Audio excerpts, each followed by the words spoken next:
Okay, great. So I want to talk about alpha channels, and I want to talk about how to make your alpha channels properly for translucent materials.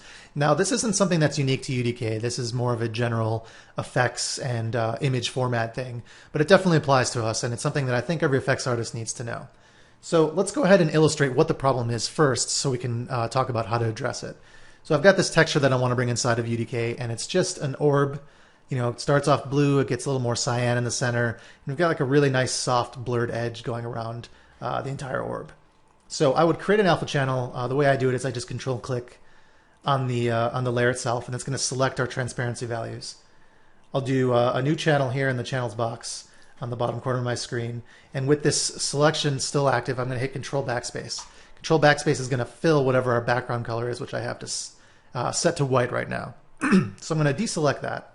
And then we know that we can't have totally solid transparent values inside of Photoshop. So we're going to go ahead and do a new solid color.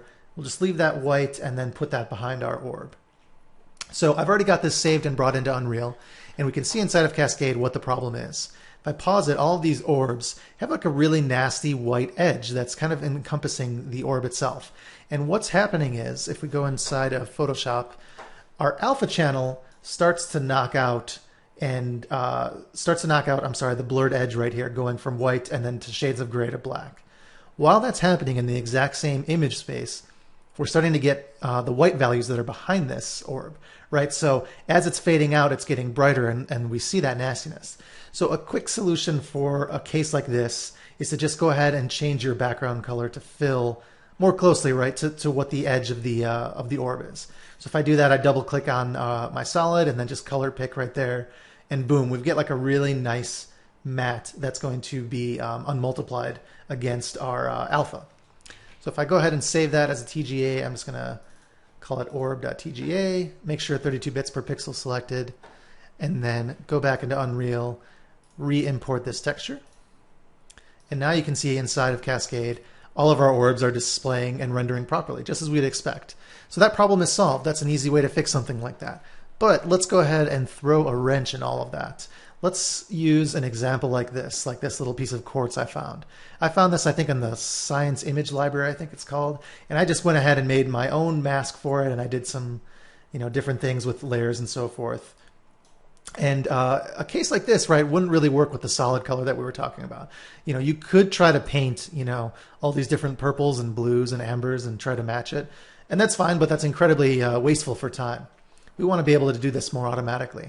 So there's two ways to do it. The quicker way, I'm going to say quicker with quotes, is to take it inside of After Effects, because we can actually do what's called an unmatted alpha.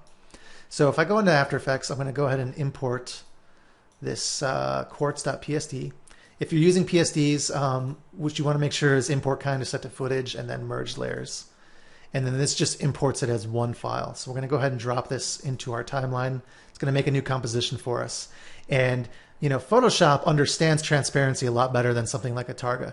Photoshop supports something called per pixel transparency, where there's actually an additional piece of alpha information built in. So there's really no separate alpha channel, if you will. And what it does is it has what's called an unmatted or a straight RGB channel set. So to preview that, there's this little hidden feature here. If you go inside your preview window and go to RGB straight, you can actually see the red, green, and blue channels composited with straight values before the alpha or the per pixel transparency knocks it out. And you see all sorts of weird, what looks like really bad edges. But what happens is the alpha channel knocks that out properly, and you don't see all these like weird, like hot reds and blacks and blues and so forth. So to save this, to bring it inside of UDK, we would just go ahead and render it. So I'm going to hit Control, Shift, and /, and that adds my composition to the render queue. I'm going to go to render settings really quick. I just want this to start and end at 0, so it only renders one frame. And then for the output module, I'm going to save this as a TGA or a Targa sequence. For channels, I want RGB plus alpha. Remember, we need transparency. We'll leave depth alone. And then right here, here's our little secret. For color, we want it to be straight. We don't want to matte it or pre-multiply it against our alpha channel. We want to leave it alone. So we're going to change that.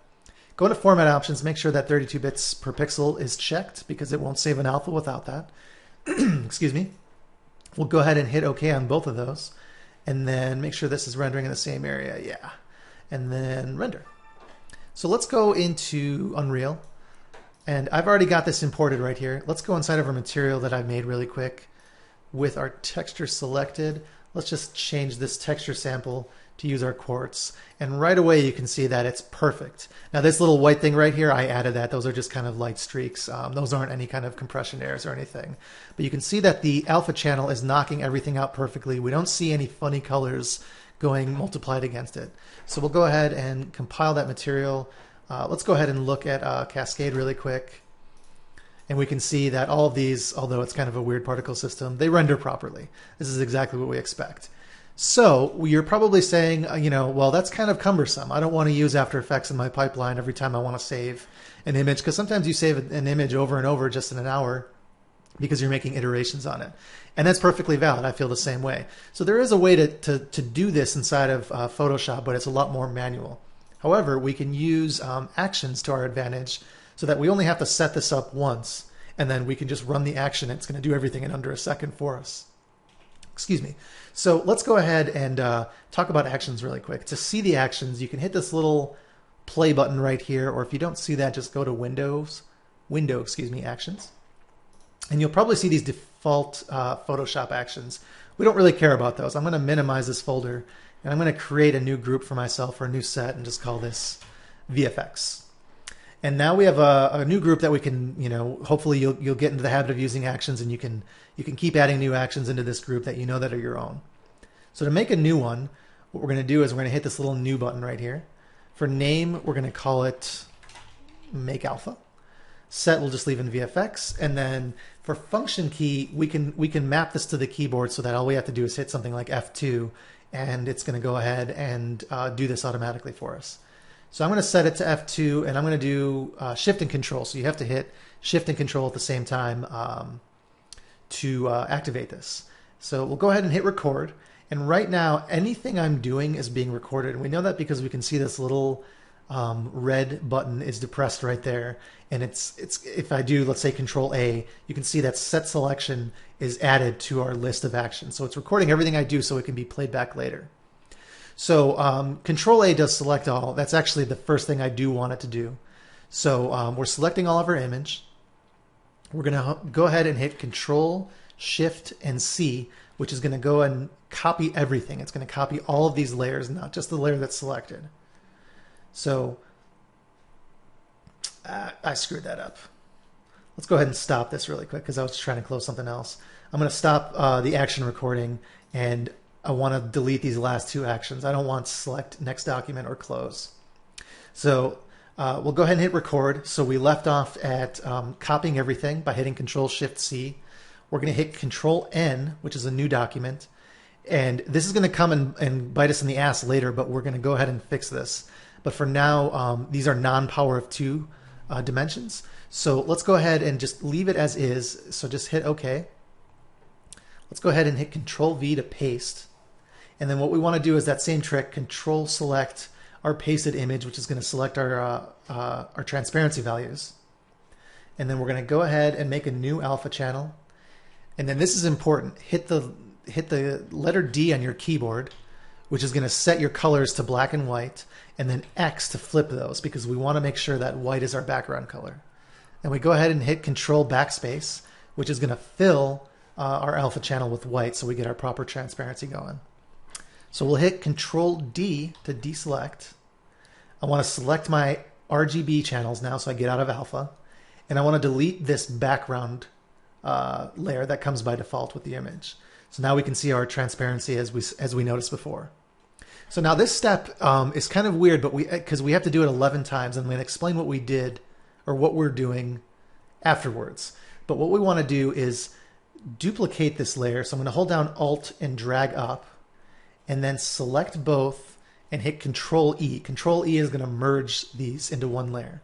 So I want to do this 11 times. I've done that once, so this is twice, 3 times, 4 times, 5, 6, 7, 8, 9, 10, and 11. Okay, and I'm going to explain what we did there just in a second, but let's go ahead and finish this sequence up really quick so we can stop our actions. So with this done, all I need to do is give it a background. So we'll go ahead and do a new solid color. And I like to use just a neutral gray. I think that works best. So I do 127 on red, green, and blue. I'm going to set that behind everything. And then I'm going to go to layer and then flatten image. And now we have a flattened RGB image with a proper alpha channel. So now I'm going to go ahead and stop. And now we've got all these actions inside of our, or sequences as part of our actions, excuse me. And whenever we hit play, it's going to do all of these for us automatically. So let's go back really quick. You're probably wondering, why did we do that 11 times? Especially after I think 4 or 5 times, you don't see an image change. So what we're using is we're basically taking those transparent values and we're multiplying them against each other. And we're doing this exponentially. So let's use an example. Let's say in this part right here of the gemstone, there was a value that's close to like 12% transparency. So by duplicating the image on top of itself, it's now 24%, excuse me, because it's times 2. We have 2 layers and we merge them. We go ahead and do that again, and 24 is 48, right? And we do that again, and now we're close to 100, we're at 96.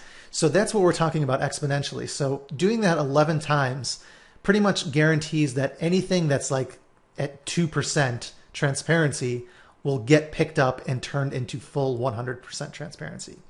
And just like before we saw in After Effects, we saw our straight RGB values. You see all those funky things going on around the edge. This is exactly what we want. That's normal. Okay, just had to find my Sonic the Hedgehog example that I had. But really quick, we're going to use this as a test. What we've got here is just an image I found off the internet that's just Sonic blurred going, horizontally left to right. And let's give it a shot. Let's do Control and Shift and F2 and watch our Photoshop action do its magic.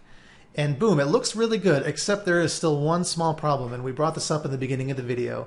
If we look at our image dimensions, it is 227 by 248, right? That's a non-power of 2 texture. Unreal is not going to allow us to bring that in, right?